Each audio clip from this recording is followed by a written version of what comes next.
السلام علیکم ورحمۃ اللہ وبرکاتہ، نحمده ونصلی علی رسوله الکریم، اما بعد فاعوذ باللہ من الشیطان الرجیم، بسم اللہ الرحمن الرحیم، رب اشرح لی صدری ویسر لی امری واحلل عقدۃ من لسانی یفقہوا قولی۔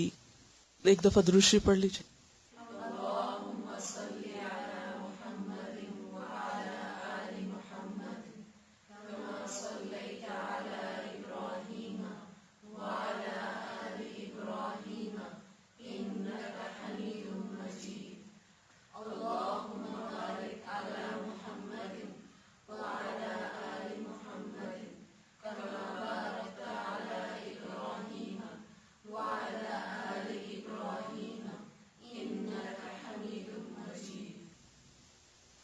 دعا پڑھیے۔ اللہم کما حسنت خلقی فحسن خلقی۔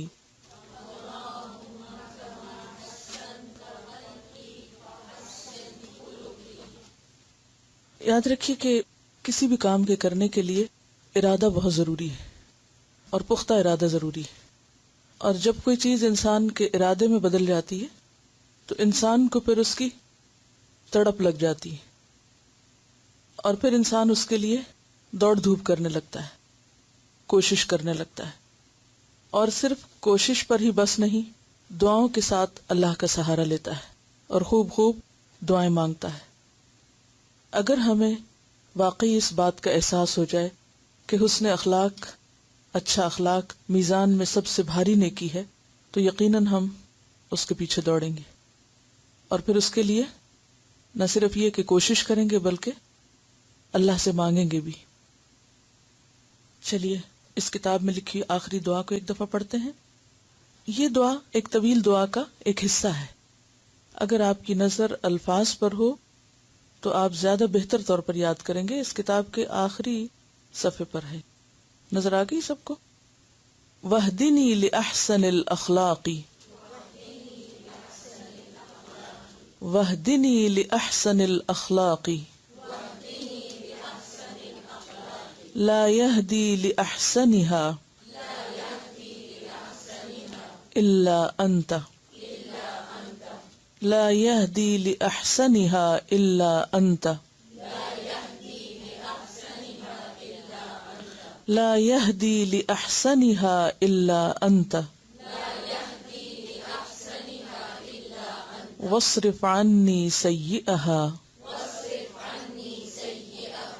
سیئی ہے، ٹھیک ہے، سیئها، واصرف عنی سیئها، لا يصرف عني سيئها إلا أنت، لا يصرف عني سيئها إلا أنت،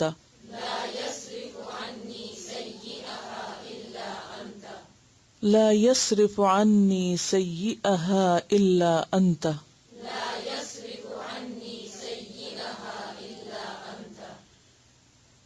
وحدنی اور ہدایت دے مجھے، یا رہنمائی کر میری، لأحسن الاخلاقی بہترین اخلاق کی طرف، یعنی اے اللہ تو مجھے بہترین اخلاق کی طرف رہنمائی عطا کر، مجھے وہ راستہ دکھا جو بہترین اخلاق کی طرف لے جاتا ہو۔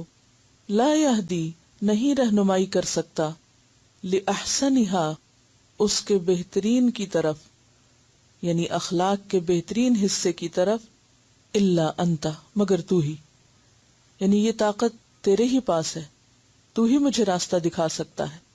واصرف عنی اور پھیر دے مجھ سے، دور کر دے مجھ سے، سیئہا اس کے برے حصے کو، یعنی اخلاق کے برے حصے کو، بری عادات کو۔ لا یصرف عنی نہیں دور کر سکتا مجھ سے، سیئہا اس کا برا، الا انت مگر تو ہی۔ اے اللہ میری سب سے اچھے اخلاق کی طرف رہنمائی فرما، تیرے سوا اچھے اخلاق کی راہ کوئی نہیں دکھا سکتا، اور برے اخلاق کو مجھ سے دور کر دے، انہیں تیرے سوا مجھ سے کوئی اور دور نہیں کر سکتا۔ اور یہ بہت بڑی حقیقت ہے. ہمیں اس بات کا اعتراف کرنا ہوگا کہ ہماری جتنی بھی خراب عادتیں ہیں ان کو اللہ کے سوا کوئی بھی نہیں ہٹا سکتا. کسی انسان کے بس میں نہیں، کسی کی مجال نہیں، کسی کی طاقت نہیں. کیونکہ ایک روایت سے ہمیں یہ بھی پتہ چلتا ہے کہ اگر کوئی یہ کہے کہ پہاڑ اپنی جگہ سے ٹل گیا ہے، ہل گیا ہے، تو مان لو، لیکن اگر کوئی یہ کہے کہ کسی نے اپنی عادت چھوڑ دی ہے تو اس کو نہ مانو. یعنی بری عادتیں چھوڑنا، برے اخلاق کو ترک کرنا آسان کام نہیں. یہ پہاڑ کو اپنی جگہ سے ہلانے سے بھی زیادہ مشکل کام ہے، کیونکہ پہاڑ تو زمین میں گڑے ہوئے ہیں، لیکن بری عادتیں ہمارے رگ و پے میں سرایت کی ہوئی، ہماری روح اور جسم اور جان کا حصہ بنی پڑی، ان میں گھلی ملی ہوئی، گندھی ہوئی ہیں. ان کو ان سے نکالنا اور چھڑانا اور باہر نکال کے پھینکنا آسان نہیں. اللہ کی مدد کے بغیر یہ کام نہیں ہو سکتا. اس لیے اللہ سے دعا کرنے کے ساتھ ساتھ کوشش بے حد ضروری ہے.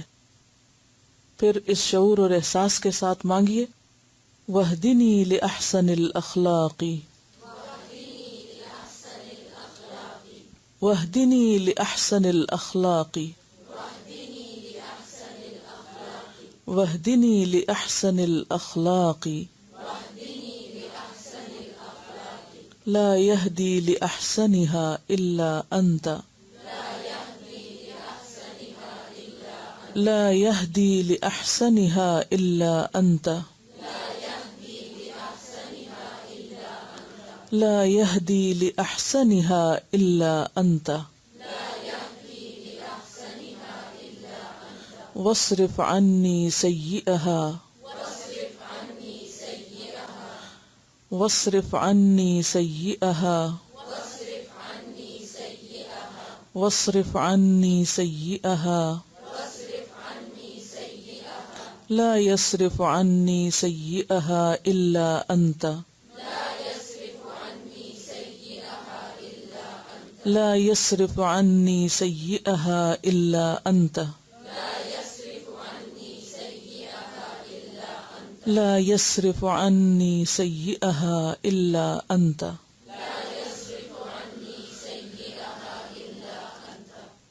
آج ہم پڑھتے ہیں نیا سبق، الظلم، ظلم، انجسٹس. ظلم کا لفظ عربی میں کسی چیز کو اس کی جگہ سے ہٹا کر کسی دوسری جگہ رکھنے کا ہے، بے موقع رکھنا. ظالمہ کا معنی ہوتا ہے کسی بات کو، کسی چیز کو بے موقع رکھنا. ہر چیز کا ایک مقام ہے، ایک وقت ہے، ایک موقع ہے، ایک تقاضا ہے. اس کو اس سے ہٹا دینا اور کہیں اور رکھنا یہ ظلم ہے. اگر حق کے لیے استعمال ہو، مثلا یہ کہا جائے ظلم حقہ، تو معنی ہوتا ہے گھٹانا، کسی کو اس کا حق کم دینا. ظلم البعیر کا مطلب ہوتا ہے، بعیر کس کو کہتے ہیں؟ اونٹ کو. ظلم البعیر کا معنی کیا جاتا ہے بغیر کسی مرض اور علت کے اس کو ذبح کر دینا.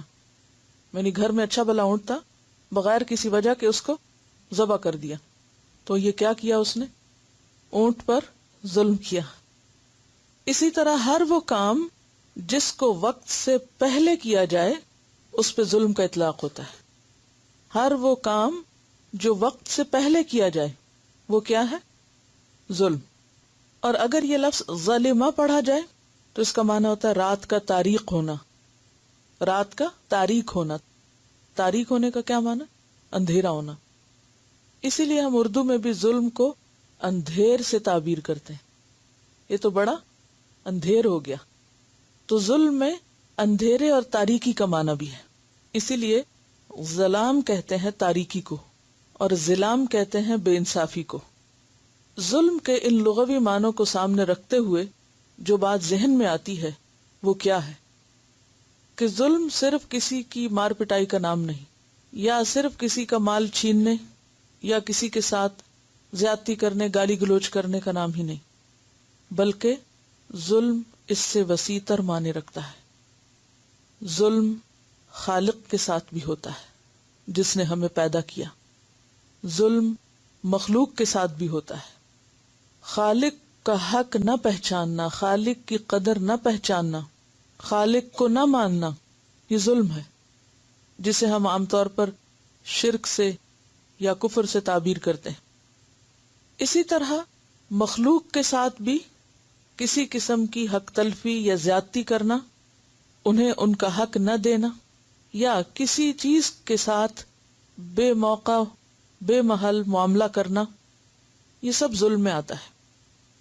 ظلم انسانوں کے ساتھ بھی ہو سکتا ہے، ظلم حیوانوں کے ساتھ بھی ہو سکتا ہے، اور ظلم دیگر مخلوق کے ساتھ بھی ہو سکتا ہے۔ تو آئیے دیکھتے ہیں کہ احادیث سے ہمیں ظلم کے بارے میں کیا بات پتہ چلتی ہے۔ پہلے قرآنی آیات کچھ، پھر اس کے بعد احادیث۔ قال اللہ تعالی واللہ لا يهدي القوم الظالمین، اللہ تعالی کا ارشاد ہے کہ اللہ ظالموں کو ہدایت نہیں دیا کرتا۔ قال اللہ تعالی الا لعنت اللہ علی الظالمین، اللہ تعالی کا ارشاد ہے سنو خدا کی لعنت ہے ظالموں پر۔ قال اللہ تعالی واللہ لا يحب الظالمین، اللہ تعالی کا ارشاد ہے کہ اللہ ظالموں سے محبت نہیں کرتا، ایسے لوگ اللہ کو پسند نہیں۔ قال اللہ تعالی الا ان الظالمین فی عذاب مقیم، اللہ تعالی کا ارشاد ہے خبردار رہو ظالم لوگ مستقل عذاب میں ہوں گے، یعنی ان کا انجام اچھا نہ ہوگا۔ قال اللہ تعالی ما للظالمین من حمیم ولا شفیع یطاع، اللہ تعالی کا ارشاد ہے ظالموں کا نہ کوئی مشفق دوست ہوگا اور نہ کوئی سفارش کرنے والا جس کی بات مانی جائے، یعنی قیامت کے دن کوئی بھی ظالموں کا ساتھ نہیں دے گا۔ عن ابی ذر قال قال رسول اللہ صلی اللہ علیہ وسلم فيما يروي عن ربه عز وجل انی حرمت على نفس الظلم وعلى عبادی فلا تظالموا، رواہ مسلم کتاب البر والصلۃ۔ ان ابی ذر، ابو ذر رضی اللہ عنہ سے روایت ہے، قالا کہتے ہیں قال رسول اللہ صلی اللہ علیہ وسلم کہ رسول اللہ صلی اللہ علیہ وسلم نے فرمایا فیما یروی عن ربہ، اس میں جو وہ روایت کرتے ہیں اپنے رب سے۔ کون روایت کرتے؟ رسول اللہ صلی اللہ علیہ وسلم، عز وجل، اللہ عز وجل سے روایت کرتے ہیں۔ ایسی حدیث کو جسے رسول اللہ صلی اللہ علیہ وسلم اللہ تعالیٰ سے روایت کرے کیا کہتے ہیں؟ حدیث قدسی۔ حدیث قدسی اور قرآن مجید میں کیا فرق ہے؟ حدیث قدسی میں کلام اللہ کا ہوتا ہے لیکن الفاظ رسول اللہ صلی اللہ علیہ وسلم کے ہوتے ہیں، اور قرآن مجید لفظاً اور معنن یعنی اس کے الفاظ اور کلام سب اللہ ہی کی طرف سے ہے۔ تو اللہ تعالیٰ نے کیا فرمایا؟ انی حرمت، بے شک میں نے حرام قرار دیا ہے، علی نفسی، اپنی جان پر، الظلم، ظلم کرنا، وعلی عبادی، اور اپنے بندوں پر، فلا تظالموا، پس نہ تم ایک دوسرے پر ظلم کرو۔ اسے مسلم نے روایت کیا ہے۔ سیدنا ابو ذر رضی اللہ عنہ روایت کرتے ہیں کہ رسول اللہ صلی اللہ علیہ وسلم نے اپنے رب سے یہ نقل کیا سمراد روایت کی کہ میں نے اپنے نفس پر ظلم کو حرام کیا ہے اور اپنے بندوں کے درمیان بھی اسے حرام قرار دیا ہے، تو تم آپس میں ظلم نہ کرو، نہ خالق پہ ظلم کرو اور نہ ہی مخلوق پہ ظلم کرو۔ اس حدیث کے راوی حضرت ابو ذر غفاری رضی اللہ عنہ ہے۔ آپ میں سے کون حضرت ابو ذر کا نام جانتا ہے؟ کیا نام تھا؟ ابو ذر تو ان کی کنیت تھی، ذر ان کے بیٹے کا نام تھا۔ غفاری قبیلے کی طرف نسبت ہے، غفار اس کا نام تھا جس کے لیے نبی صلی اللہ علیہ وسلم نے دعا کی کہ اے اللہ غفار کو بخش دے، کیونکہ غفر کا روٹ جو ہے وہ بھی بخشش ہے، اور بنو اسلم کو سلامت رکھ۔ ایک اور قبیلے کے لیے سلامتی کی دعا کی اور غفار کے لیے بخشش کی۔ نام کیا تھا ان کا؟ ان کا نام جندب بن جنادہ تھا۔ جندب، یہ نام بھی الگ سے آپ نے کہیں ضرور سنا پڑا ہوگا۔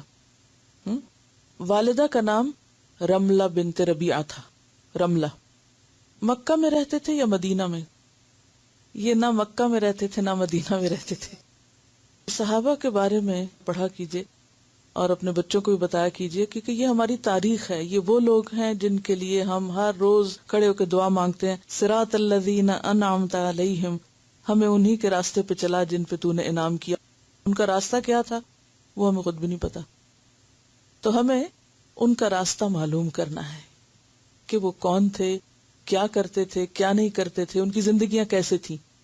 بہرحال ابو ذر غفاری رضی اللہ عنہ، بدر کے قریب ایک جگہ تھی ودان نامی، ایک بستی تھی جو راستے پر پڑتی تھی، تجارتی شاہراہ پر تھی. یعنی مکہ کے لوگ جب شام کی طرف سفر کر کے جاتے، تجارت کرتے، تو راستے میں یہ بستی آتی. ان کا قبیلہ جو تھا وہ ڈاکہ زنی کے لیے مشہور تھا، یہ ڈاکو لوگ تھے. اور ان کا کام کیا تھا کہ جب بھی کوئی مسافر وہاں سے گزرے بستی میں قیام کریں، تجارت کر کے یا آ رہے ہوتے تھے یا جا رہے ہوتے تھے، تو ان کے وہاں خرچ کریں، یعنی ان سے بھی کچھ لین دین کریں. یہی ان کا ذریعہ آمدنی تھا. اور اگر کچھ نہ دے لیں تو پھر یہ ان کو لوٹ کے اپنا کام چلائیں. یہ ان لوگوں سے تعلق رکھتے تھے.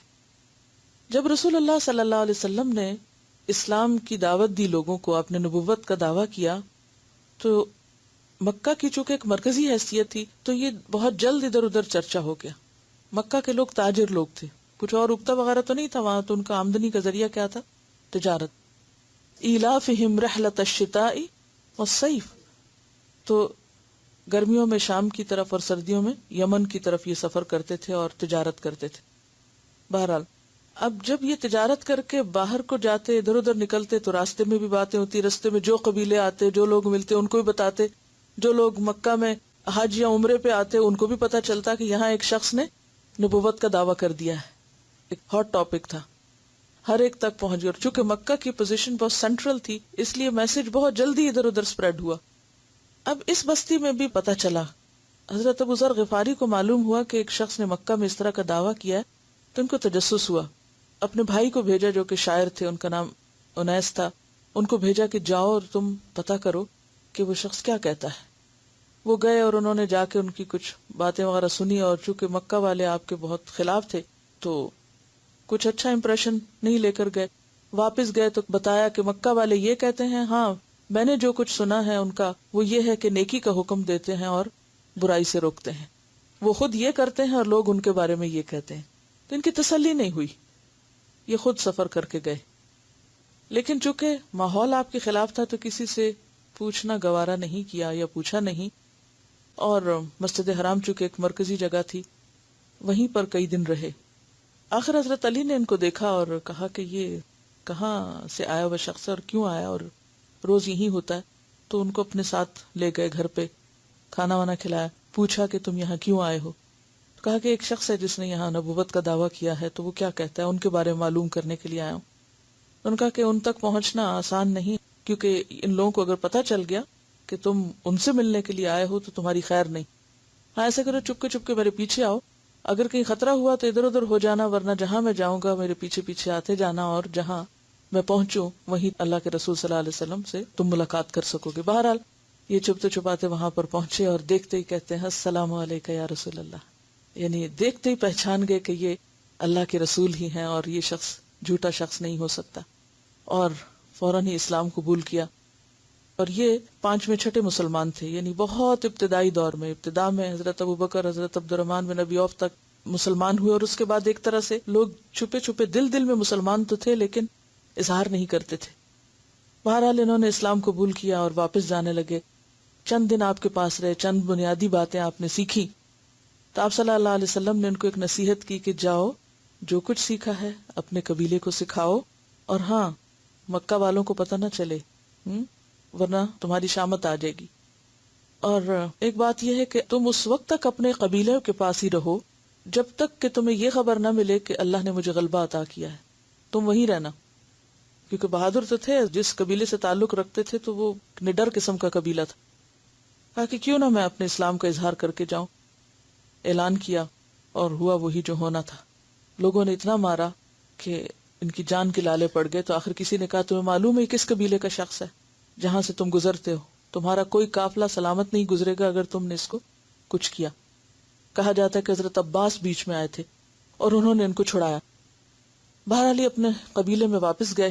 واپس جا کر انہوں نے اسلام کی تبلیغ شروع کی. ان کی والدہ بھی مسلمان ہو گئی, بھائی بھی مسلمان ہو گئے, اور ان کی کوششوں سے چند لوگوں کے سوا سارا قبیلہ مسلمان ہوا, اور نماز با جماعت کا بھی وہاں اہتمام شروع ہوا, اور غزوہ خندق تک یہ اپنے قبیلے میں ہی رہے. اس کے بعد نبی صلی اللہ علیہ وسلم کو جب اللہ تعالیٰ نے قوت دی تو یہ مدینہ چلے گئے, اور اس وقت ان کے باقی سارے قبیلے نے اسلام قبول کر لیا. مدینہ جانے کے بعد انہوں نے دن رات اپنے سیکھنے میں صرف کیے, بہت کچھ سیکھا. اسی لیے آپ دیکھیں گے کہ یہ ان صحابہ میں سے ہیں جن کی احادیث کافی تعداد میں روایت ہوئی ہے. ان کی ایک خاص خصوصیت یہ تھی کہ انہیں دنیا کی دولت اور دنیا کے مال سے کوئی دلچسپی نہ تھی, اور آپ صلی اللہ علیہ وسلم کے زمانے میں تو بہرحال سیکھنے سکھانے میں مشغول رہے, لیکن جب آپ کی وفات ہوئی تو مدینہ میں ان کا دل نہیں لگتا تھا. شام کی طرف سفر کر گئے. وہاں پر امیر معاویہ رضی اللہ تعالیٰ عنہ کی حکومت تھی. ان کے ساتھ ان کے کچھ اختلافات ہوئے, اور یہ دیکھتے تھے کہ لوگوں کے اندر دین سے زیادہ دنیا کی دلچسپی بڑھتی چلی جا رہی ہے, تو ان کی بنتی نہیں تھی کسی سے. حضرت عثمان رضی اللہ تعالیٰ عنہ نے ان کو واپس مدینہ بلایا. جب مدینہ آئے تو دیکھا کہ وہاں بھی وہ دن نہیں ہے, وہ منظر نہیں ہے جو اللہ کے رسول صلی اللہ علیہ وسلم کے زمانے میں تھا. لوگوں پر کھلم کھلا تنقید کرتے تھے کہ تم لوگ دنیا کی محبت میں مبتلا ہو گئے ہو. جب حضرت عثمان نے دیکھا کہ لوگ ان کی وجہ سے پریشان ہوتے ہیں اور یہ لوگوں کی وجہ سے پریشان ہوتے ہیں, تو ان کو مشورہ دیا کہ آپ ربضہ نام کی ایک بستی میں چلے جائیں. یہ اور ان کی ایک بیٹی جن کا نام لیلا تھا, بیوی اور بیٹی کے ساتھ یہ مدینہ سے باہر ایک گاؤں میں زندگی بسر کرنے لگے کہ میں دنیا کے فتنوں میں نہیں رہ سکتا. اللہ تعالیٰ نے ہر ایک کی طبیعت بنائی ہے اور ہر ایک کا مزاج الگ ہے. بہرحال وہیں رہتے, اپنی عبادت کرتے اور اللہ اللہ کرتے. ہوا یہ کہ عبداللہ بن مسعود ایک قافلے کے ساتھ گزر رہے تھے, تو راستے میں پتہ چلا کہ ان پر نزع کا عالم ہے, وفات کے قریب ہیں. ان کے سامنے ہی فوت ہوئے. انہوں نے نماز جنازہ پڑھائی اور دفن کیا وہیں پر, اور دفن کرنے کے بعد ان کی بیوی اور بیٹی کو واپس مدینہ لے آئے. اور پھر جب تک وہ زندہ رہیں, حضرت عثمان رضی اللہ تعالیٰ عنہ اور بعد میں جو بھی خلیفہ تھے انہوں نے ان کو لک آفٹر کیا. ایک دفعہ کہا جاتا ہے کہ ان کے گھر پہ کوئی گیا تو دیکھا کہ کوئی سامان نہیں ہے. چاروں طرف دیکھا اور کہا کہ سامان نہیں ہے تمہارا. کہا وہ دوسرے گھر بھیج دیا ہے, سامان دوسرے گھر بھیج دیا ہے. وہ شخص پھر نہیں سمجھا, کہا نہیں کچھ تو یہاں بھی ہونا چاہیے تھا. کہا کہ وہ گھر کا مالک ہمیں یہاں رہنے نہیں دے گا, یہاں کس لیے رکھنا ہے. کتنی گہری بات تھی. نبی صلی اللہ علیہ وسلم ان سے بے حد محبت کرتے تھے. جب آپ مرض الموت میں تھے, یعنی نبی صلی اللہ علیہ وسلم کی وفات سے پہلے, آپ نے ان کو خاص طور پہ بلوایا, ان کا ہاتھ پکڑا اور اپنے جسم سے لگایا. انہیں خلیل رسول کہا جاتا ہے, یعنی آپ کے گہرے دوست. جب تک زندہ رہے کچھ نہیں رکھا اپنے پاس, اور ساری فکر آخرت ہی کی, اور بالآخر اپنے آخری ٹھکانے پہ جا پہنچے. انہیں مسیح الاسلام بھی کہا جاتا ہے. ان کے بے حد زہد, تقوی اور دنیا سے بے رغبتی کی وجہ سے. مال و متاع میں سے تو کچھ نہیں چھوڑا, ہاں جو چھوڑا وہ علم کا ورثہ تھا, جس سے آج بھی ہم مستفید ہو رہے ہیں. یہ ہیں ابو ذر رضی اللہ تعالی عنہ. انہوں نے روایت کی رسول اللہ صلی اللہ علیہ وسلم سے, اور رسول اللہ صلی اللہ علیہ وسلم اللہ تعالیٰ سے روایت کرتے ہیں کہ اے میرے بندو, میں نے اپنے اوپر ظلم کو حرام کر رکھا ہے. یعنی اللہ تعالیٰ کسی پر ظلم نہیں کرتا. لیس بظلام للعبید. تو تم بھی آپس میں ایک دوسرے پر ظلم نہ کرو, ایک دوسرے کے ساتھ زیادتی نہ کرو. کیا ہے ظلم؟ وضع الشیء فی غیر محلہ, کسی چیز کو اس کی اصل جگہ سے ہٹا دینا, بے موقع رکھنا, اپنی حد سے تجاوز کرنا, اپنی حد سے آگے بڑھنا, اپنے حق سے زیادہ طلب کرنا. کیا ہے ظلم؟ اپنے حق سے زیادہ لینا, زیادہ مانگنا, اپنے فائدے کے لیے دوسرے کا نقصان کرنا. اللہ تعالیٰ نے اس کائنات کو ظلم پہ نہیں عدل پہ قائم کیا ہے. یہ دنیا یعنی یہ پوری کائنات کس پہ قائم ہے؟ عدل پہ، انصاف پر. ہر چیز اپنے دائرہ کار میں کام کر رہی ہے، ہر چیز اپنے دائرہ کار میں کام کر رہی ہے. کلن فی فلک یسبحون، کوئی چیز اپنے دائرے سے باہر نہیں نکلتی. مثلا ستاروں سیاروں کو دیکھیں، سورج کو دیکھیں، چاند کو دیکھیں، سب کیا کر رہے ہیں؟ اپنی باؤنڈری کے اندر کام کر رہے ہیں، اسی لیے ان میں ٹکراؤ نہیں ہوتا. اگر وہ اپنی باؤنڈری، اپنا راستہ، اپنی لین چھوڑ دیں تو کیا ہوگا؟ کیا یہ سب کچھ باقی رہ سکتا ہے؟ نہیں. ٹکراؤ، اور ٹکراؤ کے نتیجے میں فساد اور ہر چیز کا خاتمہ، امن درہم برہم ہو جائے گا. لیکن افسوس یہ کہ جن انسانوں کے لیے یہ سب کچھ بنا ہے وہ یہ سب بھول گئے. آج اگر ہم اپنے آپ کو دیکھیں تو ہم میں سے کتنے لوگ اپنے دائرے میں رہ کے اپنی ذمہ داری پوری کرنے والے ہیں اور اپنے دائرے سے نکل کر دوسروں کے دائرے میں قدم نہیں رکھتے. اکثر لوگ اپنے فرائض بھول جاتے ہیں. ان کی کیا ذمہ داری ہے، ان کا کیا کام ہے، ان کو کیا کرنا چاہیے، یہ انہیں یاد نہیں ہوتا. اور کیا کرنے لگتے ہیں؟ دوسروں کے کاموں میں مداخلت، دوسروں کی دنیا میں انٹرفیرنس، دوسروں پر زیادتی، دوسروں کا حق مارنا. یہ دو مختلف رویے ہیں. ایک رویہ کیا ہے جو عدل پر مبنی ہے، اپنا حق پہچانے اور اپنی حدود کے اندر رہے، ایک ڈسپلن اختیار کرے. اور دوسرا کیا ہے کہ اپنا کام بھول کے، اپنا فرض بھول کے، اپنا حق لے کے پھر دوسروں کا حق چھیننے کی کوشش کرے، دوسروں کی زندگی میں مداخلت کرے. اگر دیکھا جائے تو بہت سی بے چینی، بے سکونی، بد نظمی، خرابی اسی وجہ سے ہوتی ہے، کیونکہ اللہ نے ہر ایک کو اس کا ایک حق اور ایک مقام دیا ہے.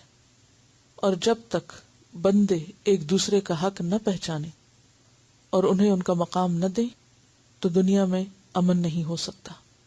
اور جو لوگ دنیا میں اس زمین پر پرامن طریقے سے نہ رہنا جانے، پھر وہ جنت کی پرامن بستی میں رہنے کے قابل نہیں ہوتے. جنت کی پرامن بستی کس کے لیے ہے؟ عدل کرنے والوں کے لیے، جو ظلم اور زیادتی سے بچیں. اللہ سبحانہ تعالیٰ نے صاف فرمایا، فلا تظالموا، لوگوں ایک دوسرے پہ ظلم نہ کرو. دوسروں پر زیادتی یا ظلم کس کس قسم کا ہوتا ہے؟ یعنی دوسروں پر ظلم کی قسمیں کیا ہو سکتی ہیں؟ مثلا دوسروں کی جان پر ظلم، مال پہ ظلم، عزت پہ ظلم، حقوق پہ ظلم. یعنی ہم دوسروں پر کہاں کہاں ظلم کرتے ہیں. بعض اوقات دوسروں کو جسمانی تکلیف پہنچاتے ہیں. مثلا کیا کیا جسمانی تکلیفیں جو ہم دوسروں کو دیتے ہیں؟ جیسے کسی کا خون بہانا، یہ سب سے بڑی قسم ہے، کسی کی جان لینا. پھر اسی طرح کسی کو مارنا، ہٹ کرنا. پھر اسی طرح جسمانی تکلیف، کس کس قسم کی ہم جسمانی تکلیف دوسروں کو دیتے ہیں؟ کسی سے بہت زیادہ کام لینا، اس کی وسعت اور طاقت سے بڑھ کر اس پہ بوجھ ڈالنا. پھر اسی طرح دوسروں کے جذبات کو نقصان دینا، دوسروں کے جذبات کو مجروح کرنا. یہ جذباتی ظلم ہے، یعنی کسی کو مینٹلی یا ایموشنلی ٹارچر کرنا.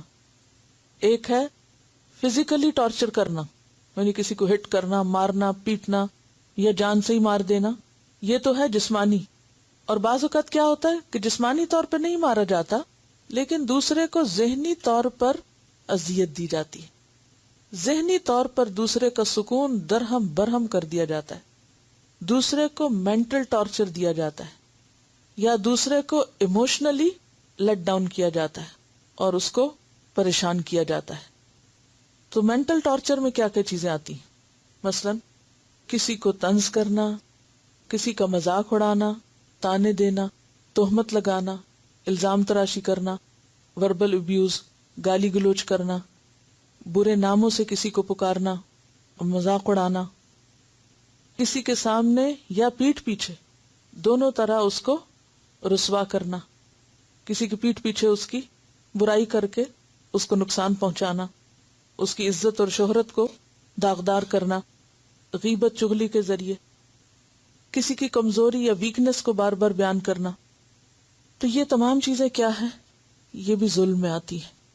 کسی کو کسی اور کے سامنے نیچا دکھانے کی کوشش کرنا، غصے سے بات کرنا، یعنی کوئی بھی ایسا طریقہ کہ جس سے دوسرے کو ایموشنل یا مینٹل ٹارچر ملے، یعنی ایسے کام کرنا کہ جس سے دوسرا اذیت میں مبتلا ہو، اور جان بوجھ کے ایسے کام کرنا جب پتہ بھی ہو کہ دوسرے شخص کو یہ چیز پسند نہیں، تو بلا وجہ اس کو ستانے کے لیے، اس کو پریشان کرنے کے لیے، صرف مزے کی خاطر. کیونکہ کچھ لوگوں کی عادت یہ ہوتی ہے کہ وہ دوسروں کو ستا کے اس سے مزہ لیتے ہیں، دوسروں کو پریشان کر کے اس پہ خوش ہوتے ہیں، تو یہ بھی ظلم میں شامل ہو جاتا ہے. پھر اسی طرح حقوق نہ دینا. ہر ایک کا اللہ نے حق رکھا ہے. مثلا بندوں کے حقوق کیا ہیں؟ ماں باپ کے حقوق ہیں، اولاد کے حقوق ہیں، شوہر کے حقوق ہیں، بیوی کے حقوق ہیں، رشتہ داروں کے حقوق ہیں. یہ حقوق نہ دینا.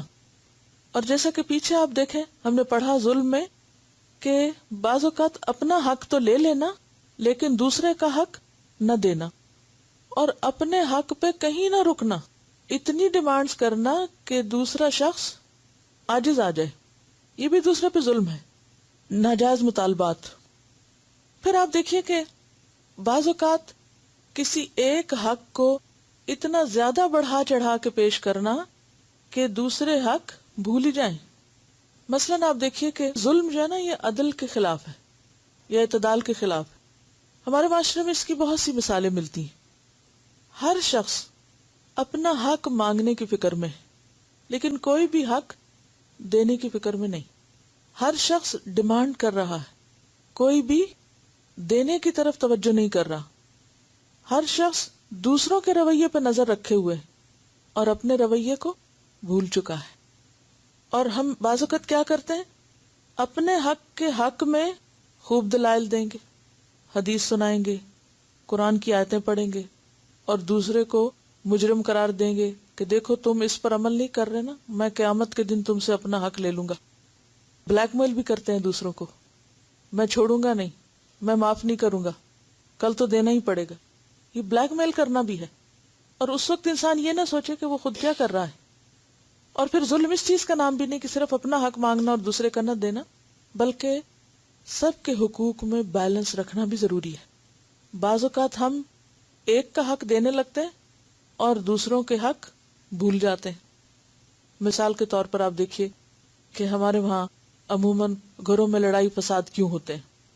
مثلا ساس بہو کا جھگڑا ہی آپ دیکھیں. ایک حدیث کہتی ہے کہ تم پر سب سے زیادہ حق کس کا ہے؟ تمہاری ماں کا ہے. ایک شخص آپ کے پاس آیا اور کہنے لگا کہ یا رسول اللہ صلی اللہ علیہ وسلم، سب سے زیادہ مجھے اچھا سلوک کس سے کرنا ہے؟ تو آپ نے فرمایا اپنی ماں سے کرو. پھر 3 دفعہ، چوتھی دفعہ کیا کہا؟ باپ سے.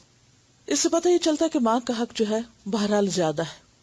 ایک دوسری حدیث ہمیں یہ کہتی ہے کہ تم میں سب سے اچھا وہ ہے جو اپنی بیوی کے حق میں اچھا ہے، اور میں تم میں سب سے زیادہ اپنی بیویوں کے حق میں اچھا ہوں. اب اگر ماں ایک حدیث لے لے اور بیوی دوسری لے لے تو کیا ہوگا؟ بچے کی شامت آ جائے گی. اب ہمیں عدل کیا سکھاتا ہے کہ ماں کا حق بھی دو اور بیوی کا بھی دو. بیلنس. جب تک یہ بیلنس نہ ہو تو ظلم ختم نہیں ہو سکتا.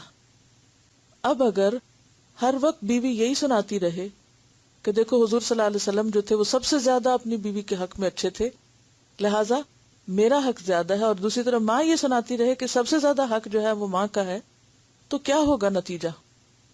یاد یہ رکھیے کہ ایک کا حق دوسرے کا حق دینے سے روکے نہیں. عدم توازن بھی ظلم پیدا کرتا ہے کہ ایک کا حق دینے میں آپ اتنے جھک جائیں کہ دوسرا بالکل لٹک جائے. حتیٰ کہ 2 بیویوں کے درمیان بھی کیا کہا کہ ایک کی طرف اس طرح مت جھکو کہ دوسری فَتَذَرُهَا كَالْمُعَلَّقَةِ، وہ دوسری لٹکی رہ جائے. اسی لیے دوسری کی طلاق کا مطالبہ کرنا، کہ بعض اوقات ہمارے معاشرے میں یہ بھی ہوتا ہے نا کہ اگر ایک شخص نے دوسری شادی کی تو کیا ہوتا ہے؟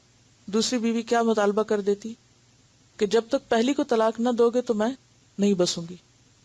اسی طرح ماں باپ بعض اوقات مطالبہ کر دیتے ہیں جب تک تم اس بیوی کو طلاق نہیں دو گے تم ہماری شکل نہ دیکھنا، یعنی بیٹے کو کہہ دیتے ہیں ہمارے لیے تم مر چکے، اور اس گھر میں اس وقت قدم رکھنا جب بیوی کو چھوڑ چکو.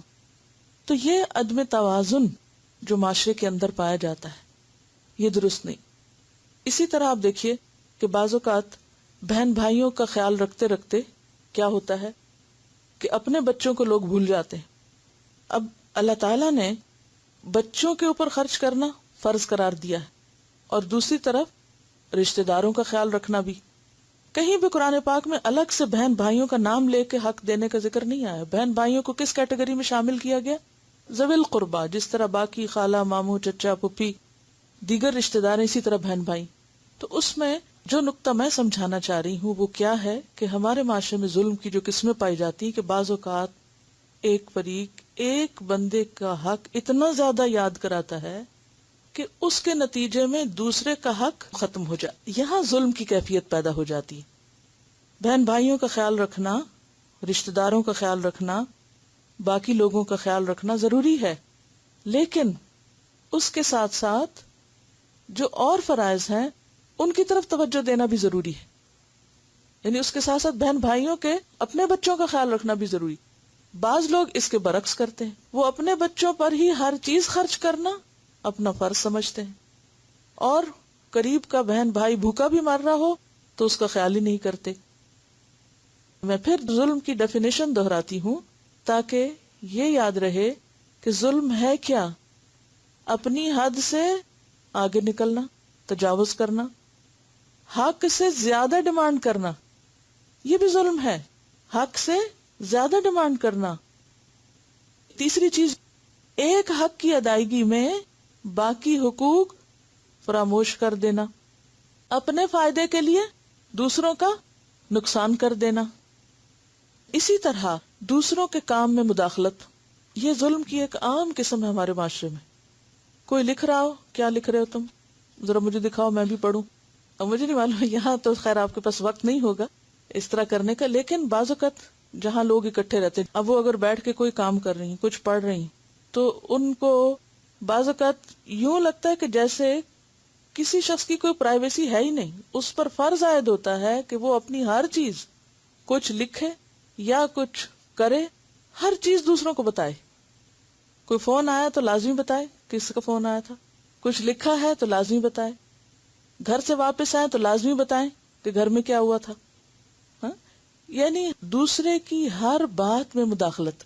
کیا کھایا اس نے، یہ تجسس کی جو قسم ہے نا، کیا چیز کہاں سے آئی ہے، یہ کیا ہو رہا ہے، وہ کیا ہو رہا ہے، ان سب چیزوں میں دوسرے کی ذاتی زندگی میں مداخلت، یہ بھی ظلم کی قسم ہے. یہ اپنے دائرے سے باہر قدم رکھنا ہے. اسی طرح بعض اوقات اپنا کام چھوڑ دینا، دوسرے کا شروع کر دینا. اس کو آپ اس مثال سے اگر سمجھیں کہ سارے ستارے سیارے کیا کر رہے ہیں، اپنے راستے پہ چل رہے ہیں. مثلا خدمت خلق بہت اچھی بات ہے، دوسروں کے کام آنا بہت نیکی کا کام ہے، بہت بہترین اعلیٰ درجے کی بات ہے. لیکن اپنا بچہ بیمار ہو، اپنی بیوی بیمار ہو، اسے ہسپتال نہ لے کے جائیں، اور آپ ہمسایوں اور رشتہ داروں کے بچوں کو دیکھنے کے لیے چل دیں، یہ ظلم ہے. کیوں؟ اس لیے کہ ان کی ذمہ داری سے زیادہ آپ کی ذمہ داری کیا ہے؟ اپنے بچے کو دیکھنا. اسی طرح صدقہ خیرات، دوسرے پہ صدقہ خیرات کرنا بہت اچھی بات ہے، لیکن اگر آپ کے اپنے بچے بھوکے ہیں جن کو کھلانا فرض ہے، بیوی بچوں کا نان نفقہ فرض ہے، اگر اس کو چھوڑ کے آپ کسی اور کو کھلا رہے ہیں صدقے کی نیت سے، تو یہ بھی کیا ہو گیا؟ ظلم. تو درجوں میں اور حقوق میں جو ترجیحات ہیں ان میں کمی بیشی کرنا جو ہے یہ بھی ظلم ہو جاتا ہے، یعنی کسی کو پھلانگ جانا. اسی طرح بعض اوقات کسی دفتر میں اگر لوگ اکٹھے کام کر رہے ہیں، ہر ایک کی اپنی اپنی ڈیوٹی ہے. اب اگر کوئی شخص اپنی ڈیوٹی چھوڑ دیتا ہے، مثلا اگر کوئی شخص کہیں چوکیدار ہے، گارڈ ہے، وہ وہاں سے چھوڑ کے اپنا کام اور آ کے ٹیلی فون ڈیسک پہ کھڑے ہو کے ٹیلی فون اٹینڈ کرنا شروع کر دے، تو یہ کیا ہے؟ یہ نیکی نہیں ہے. بعض لوگ اس کو کیا سمجھتے ہیں کہ ہم ہر فن مولا ہیں اور دوسروں کے کام کرنا جو ہے یہ تو بہت خدمت خلق ہے، اور یہ بھول جاتے ہیں کہ ان کی اپنی ڈیوٹی کیا تھی، انہیں کہاں ہونا چاہیے تھا. تو یہ بھی زیادتی ہے. پھر اسی طرح حقوق اللہ کی ادائیگی اپنی جگہ اور حقوق العباد کی اپنی جگہ. یہ نہیں کہ اللہ کے حقوق کی ادائیگی میں آپ ساری رات نفل پڑھتے رہیں اور گھر والے بھوکے بیٹھے رہیں, یہ بھی زیادتی ہو جائے گی. تو ظلم جو ہے عدل سے ہٹنے کا نام ہے, چیزوں کو بے موقع رکھنے کا نام ہے, دوسروں کو تکلیف دینے کا نام ہے. اسی طرح انسانوں کے ساتھ کچھ اور ظلم بھی ہم کرتے ہیں, مثلا کسی کا وقت ضائع کرنا.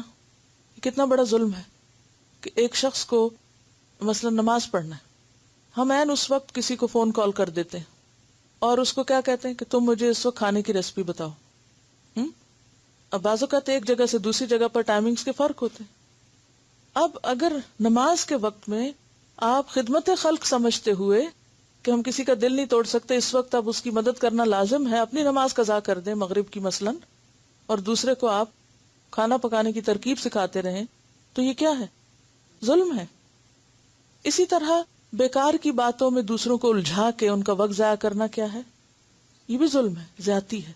یعنی کسی کا مال چھیننا ہی زیادتی نہیں, کسی کی عزت چھیننا ہی زیادتی نہیں, کسی کا وقت اور اس کی صلاحیتوں کو ضائع کرنا یہ بھی زیادتی ہے.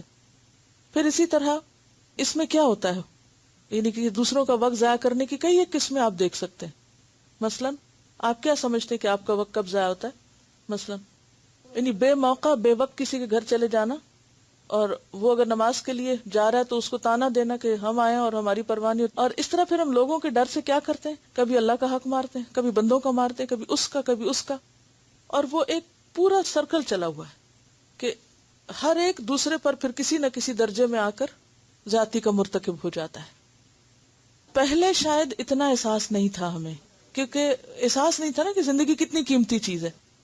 اب وقت کے ساتھ ساتھ ہمیں سب کو احساس ہوتا چلا جا رہا ہے کہ وقت جو ہے وہ پتہ نہیں تھوڑی زندگی ہے, زیادہ کام ہے, اور پھر جو فرائض کا احساس ہونا شروع ہوتا ہے کہ یہ بھی فرض ہے, یہ بھی ذمہ داری ہے, یہ بھی کرنا ہے, تو اس میں اگر تھوڑا سا بھی وقت کوئی بیکار میں ضائع ہوتا ہے تو پھر وہ زیادہ تکلیف ہو جاتی ہے. بعض اوقات ضروری بات کے ساتھ اتنی غیر ضروری چیزیں اور شروع ہو جاتی ہیں کہ جس سے بہت سا وقت ضائع ہو جاتا ہے. پھر اسی طرح ہم دوسروں کو اوپر اور کیا ظلم کرتے ہیں, ان کو اپنی ذات سے کیسے تکلیف دیتے ہیں, جیسے نہاتے نہیں یا گندے کپڑے پہن کے دوسروں کے پاس بیٹھ جاتے ہیں, اپنی اسمیل سے پیاز لہسن کھا کے بیٹھ جاتے ہیں. اس سے کیا ہے کہ اپنی سانس سے دوسروں کو اذیت دینا, ان کے لیے بیٹھنا جینا دو بھر کر دینا. پھر اسی طرح اپنی چیزوں پر ظلم, ریسورسز کا غلط استعمال کرنا. چونکہ موضوع طویل ہے اس لیے انشاءاللہ ہم آج کی بات یہی مکمل کرتے ہیں اس ایک حدیث پر, اور اگلے ہفتے پھر انشاءاللہ اسی موضوع کے ساتھ ہم کنٹینیو کریں گے. اس دوران آپ اپنا جائزہ لیجئے کہ اپنی زندگی میں توازن لانے کی آپ نے کہاں کہاں کوشش کی اور کہاں کہاں زیادتی ہوئی. اس کو سامنے رکھ کے آپ دیکھیے کہ ہم دوسروں پر کس طرح ظلم کرتے ہیں, والدین کے ساتھ, بچوں کے ساتھ, کیونکہ بچوں کے ساتھ زیادتی کی ایک اور طویل داستان ہے کہ ہم کہاں کہاں ان کے ساتھ ظلم کرتے ہیں, شوہر کے ساتھ, پھر اسی طرح اپنے ساتھیوں کے ساتھ, کھانے پینے کی چیزوں کے ساتھ, پھر ماحول کے ساتھ, خود اپنے ساتھ. تو انشاءاللہ تعالی کم از کم اس میں ایک ایک چیز اوریجنل اپنی سوچ سے لکھیے, اپنی سوچ سے, نقالی نہیں, کسی سے پوچھنا نہیں, کیونکہ آپ جب اپنی سوچ استعمال کریں گے تو اس سے کیا ہوگا, احساس زیادہ ہوگا. اور پھر جب یہ یاد رہے کہ جو کچھ ہم کسی کے ساتھ زیادتی کرتے ہیں وہ قیامت کے دن عمل کی شکل میں دینا پڑے گی. دنیا میں تو سو کر دیتے ہیں اور ہر جانا بھر لیتے ہیں, لیکن قیامت کے دن بھی بہت سے سو کرنے والے کھڑے ہیں جو یہاں کچھ نہیں کہہ سکتے اور وہاں خوب خوب اپنا حق وصول کریں گے. انشاءاللہ تعالی اسی موضوع پر مزید گفتگو کریں گے, اور ہم سب اپنا حساب کریں, اپنا جائزہ لیں کہ ہماری زندگی میں دوسروں کے ساتھ زیادتی کے کون کون سے ایسے کام ہیں جو ہمیں چھوڑنا ہے. سبحانک اللہم و بحمدک, نشہد ان لا الہ الا انت, نستغفرک و نتوب الیک. السلام علیکم و رحمۃ اللہ وبرکاتہ.